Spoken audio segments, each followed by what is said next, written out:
Les amis, j'espère que vous allez bien et que vous avez passé une excellente journée. Et bien sûr, je vais faire le petit débrief du match qui opposait le Real de Madrid contre l'Union Berlin. L'Union de Berlin ou je sais pas quoi. Euh, Bien sûr en Ligue des Champions. Mais avant toute chose, comme d'habitude, n'hésitez pas à liker, à commenter, à partager. Et si ce n'est pas encore fait, abonnez-vous en masse et cliquez sur la petite cloche en bas à droite pour avoir toutes les notifications une fois que je mettrai une vidéo en ligne. Ok les amis. Bon bah écoutez, franchement, cette équipe elle me rend dingue. Réellement cette équipe elle me rend fou. Elle me rend fou. Pourtant je suis pas un fan du Real de Madrid. Mais même dans la difficulté, même quand on n'y croit plus, même toujours, ils arrivent à remporter le match. C'est complètement dingue. Franchement, désolé pour le bruit, c'est dehors. Tout simplement, j'ai la fenêtre ouverte de l'autre côté. Donc, il y aura peut-être sûrement, je sais pas si vous avez entendu du bruit ou pas. Donc, bref. Et comme je disais, franchement, bon après, voilà, c'était le style de match que je déteste parce que match mou, attaque-défense.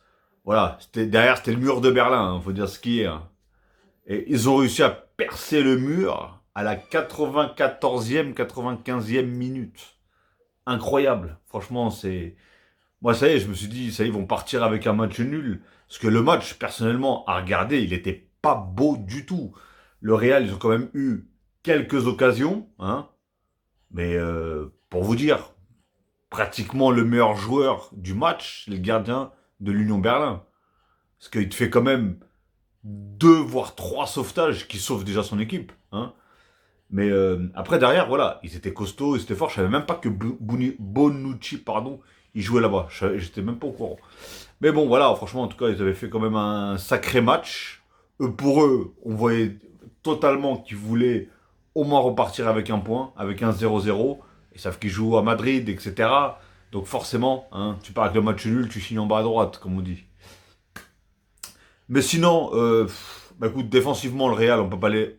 je peux pas trop parler d'eux parce que franchement, réellement, ils ont pas eu beaucoup de choses à faire. Hein. À part Rudiger, il a fait quelques actions pour sauver quand même son équipe. Mais lui, c'est un vrai pitbull. Hein. Franchement, ah, tu l'as dans ton équipe, t'es content. Hein, parce qu'il donne tout. Hein. Ah, il donne sa peau, lui. Hein. Pour défendre, il donne sa peau. Après, voilà, moi au milieu, personnellement, Chouameni, j'ai pas trop kiffé. Réellement, j'ai pas trop kiffé. Je pensais que ça allait être bien, justement, Chouameni, Kamavinga, ensemble, les deux. Je pensais que ça allait être bien, en plus avec Modric. Déjà, j'étais content que Modric y joue, parce que j'adore ce joueur-là. Il est tellement fort. Et du côté, pour vous dire, même du côté du Real, pour moi, le meilleur joueur, c'est peut-être lui. Hein. Franchement, c'est Modric. Hein. Parce que, il faisait tellement de belles choses. Réellement, tellement de belles choses que c'était incroyable. Bah, je vais parler de joueur en joueur. Vasquez qui a fait un énorme match. Pratiquement toutes les occasions venaient de passes de lui ou de centre de lui. Rudiger, comme je dis, voilà. Fernandez et Alaba, ils ont pas eu trop. Franchement, on peut même pas trop les noter parce qu'ils ont pas eu grand chose à faire. Après, Chouameni, moi, j'ai pas trop kiffé. Et si tu me donnes le choix entre Chouameni et Kamavinga, je préfère largement Kamavinga. Et j'aurais même préféré le trio Kamavinga, Kroos et Modric au milieu. Franchement, j'aurais préféré qu'il débute avec ce milieu-là. Parce que bah déjà, Kamavinga, il est déjà plus complet que Chouameni. Chouameni, voilà, il est fort physiquement, un truc comme ça. Mais Kamavinga, il récupère, je pense, légèrement un peu plus de ballons quand même que Chouameni. Techniquement, balle au pied, il est largement plus à l'aise. Après, voilà, il va plus vers l'avant, etc., etc. Alors que Chouameni, voilà, c'est le tank, il est là, il joue beaucoup avec son physique. Mais voilà, franchement, en tout cas, et bah, comme je dis, à Modric, pour moi, il a fait un excellent match. Il est tellement fort, ce joueur-là. Il est tellement fort. Les passes qu'il fait, il fait rien au hasard. Tout est contrôlé. Il te fait des passes. À un moment, il te met une passe dans la surface entre plusieurs joueurs. Ce joueur-là, il a 88 ans, je crois. Et le gars, il a un tel niveau. Quand est-ce qu'il va s'arrêter? Réellement, quand est-ce qu'il va s'arrêter? C'est franchement trop fort. Et je peux même pas dire le contraire. Il est trop fort.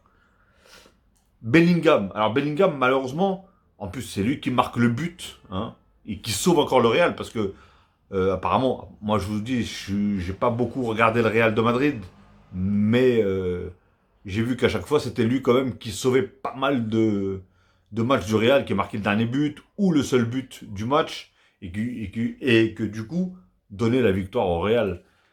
Et comme aujourd'hui, 94e ou 95e minute, c'est lui qui met un petit coup de pied, hein, parce que la balle, elle a fait un coup de flipper dans la surface, et lui, il avait juste à mettre le pied.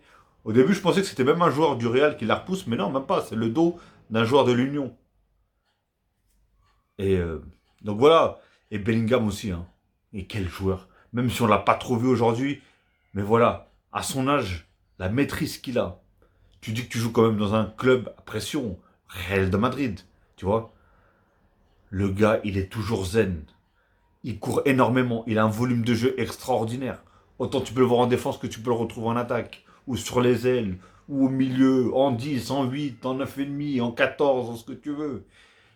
Il est énorme. Franchement, il est énorme. Volume de jeu. Techniquement, il est très fort. Il a une vision énorme. Et même quand il a la balle, on voit qu'il se précipite pas. Il fait pratiquement toujours les bons choix.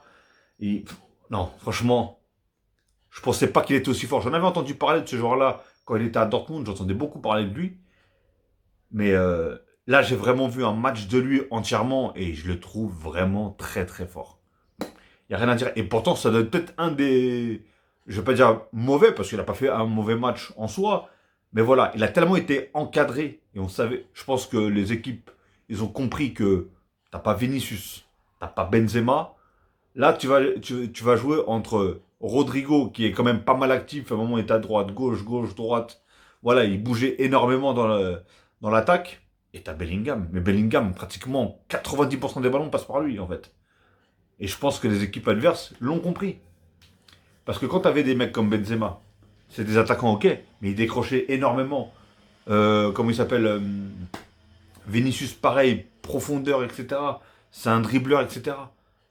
Là, tu sais que, voilà, c'est lui qui va proposer, c'est lui qui va dicter le ton, c'est lui qui va pratiquement tout faire. Donc voilà, franchement, félicitations en tout cas à ce joueur-là, parce qu'il est vraiment énorme, énorme, énormissime. Après, on a Rodrigo, qui pour moi, je trouve que voilà, c'est un joueur, il faut qu'il soit entouré. Mais il se laisse pas faire. Il se procure des occasions. Il fait des appels. D'ailleurs, même Bellingham, voilà, au niveau des appels, j'ai oublié de dire, au niveau des appels, franchement, il a une telle intelligence et une qualité de passe. Hein. Parce que quand tu vois les passes qu'il fait à chaque fois, autant une passe à 2 mètres ou autant une passe à 20 mètres, il va te la mettre tranquillement, à l'aise et sur le bonhomme. Et, euh, et comment ça s'appelle? J'étais en train de parler de qui? De Rodrigo. Voilà, Rodrigo aussi qui a fait un excellent match, un très bon match. Qui a pas eu de chance, hein. Franchement, parce qu'il y a quand même eu 2-3 poteaux. Hein. Je crois qu'il met une magnifique reprise, Rodrigo. Si celle-là, elle rentre, elle aurait été magnifique. Elle tape le poteau. Alors que juste avant, il avait mis... Ah oui, il avait mis une frappe. D'ailleurs, je ne sais pas s'il n'y avait pas une autre solution sur cette frappe-là, parce qu'il était vraiment excentré. Alors, la seule solution quand tu es excentré comme ça, c'est que tu arrives à la mettre en petit pont. Parce que sinon, je ne sais pas comment tu fais pour la mettre. En sachant que les gardiens, ils ont tendance à être grands, avoir des longs bras, etc. Donc voilà. Pour moi, quand c'est comme ça, c'est souvent un petit pont. Mais il a mis une frappe, du coup, ça a tapé, je crois, le torse ou le ventre ou je sais pas. Mais, euh, mais après, paf, il te met la reprise de volée derrière. Oh là là là. Je vous dis, si celle-là, il la met, excellent. Excellent, excellent, excellent. Et on va parler aussi leur attaquant. Comment il s'appelle? Comment il s'appelle? Joselu, je sais pas comment ça se prononce. Joselu, je sais pas. Bref, bah lui, c'est un vrai attaquant de surface. Ah oui, franchement, au début, je me suis dit, mais qui c'est que ce joueur-là? Qu'est-ce qu'il fait? Compliqué de remplacer. Loin d'être, c'est loin d'être un Benzema, attention.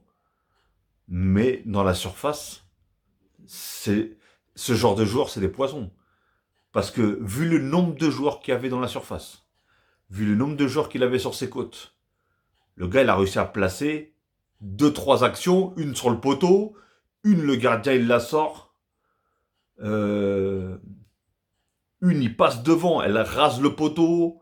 Pff, oh là là. Franchement, il est incroyable parce que ce soit de la tête, du pied, tout comme ça, il arrive toujours à passer devant le joueur. Rien à dire. Franchement, ça va pas être le meilleur attaquant du monde. Mais Ça reste un attaquant de surface. Et il est très bon. Franchement, moi, je le trouve très bon, en tout cas. Et là, il aura vraiment pu marquer. C'est même pas parce qu'il est pas bon ou parce qu'il est pas précis, c'est juste la faute à pas de chance, hein. Comme Rodrigo. Rodrigo est un ami aussi, une sur le poteau, le gardien il te la sort, etc. Donc voilà les amis. Bah écoutez, je sais pas, est-ce que vous avez pensé du match, mais en tout cas voilà, moi personnellement j'ai pas trop aimé. J'ai trouvé ça trop lent, trop mou. Encore ça va, arriver en deuxième mi-temps, ça a essayé de sortir un peu, mais voilà. Moi de toute façon, tu peux pas t'attendre à un bon match quand tu sais qu'il y a une équipe qui va faire pratiquement que défendre. Le trois quarts, voire même plus du trois quarts du match, elle fait que défendre. Et le Real qui fait que attaquer. Et, et franchement, je pensais que ça allait craquer au bout d'un moment, hein. Parce que sache une chose, c'est que quand tu joues contre une équipe et tu restes pendant 90 minutes en train de courir après la balle, de te manger des... Après, voilà, c'est ce qui manquait au Real, je trouvais, c'est que ça jouait pas assez rapide, déjà, premièrement. Ça essaie pas de frapper de loin. Bah, les seuls qui ont tiré de loin, ça a été... bon, alors, Chouameni, par contre, lui, il a tué 4 mouettes, 3 aigles et je sais même pas s'il a pas touché un avion. Parce qu'il a mis 2 frappes. Mon gars, si elle n'est pas sortie en dehors du stade, celle-là, incroyable. Mais bon, il a tenté. Chouameni qui a tiré 2 fois de loin, 2 ou 3 fois de loin. Kamavinga, je crois qu'il a tiré une fois, mais je crois que ça n'a même pas été cadré. Et comment il s'appelle, Modric qui a mis une ou deux frappes de loin, que le gardien a bien sorti. Parce que sinon, je pense que celle-là, elle était déjà cadrée. Et même si elle tape le poteau, enfin la barre, parce que là, elle est vers la barre, je pense qu'elle serait tapée sur le bas de la barre, elle serait rentrée. Elle aurait fait pif, pif. Sûr, pratiquement sûr. Mais bon, maintenant, on ne pourra jamais savoir. Parce que ça a pas touché la barre. Parce que le gardien, il te la sort bien.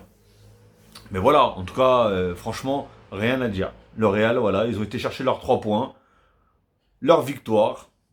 Je sais pas s'ils sont premiers ou deuxième du coup, parce que je ne connais pas le résultat de l'autre match. Mais si je me trompe pas, il y a eu 2-2. D'ailleurs, Galatasaray perdait 2-0. Je sais même pas comment ils ont fait pour rattraper 2-2, mais je crois que ça s'est terminé à 2-2. Alors après, je sais pas.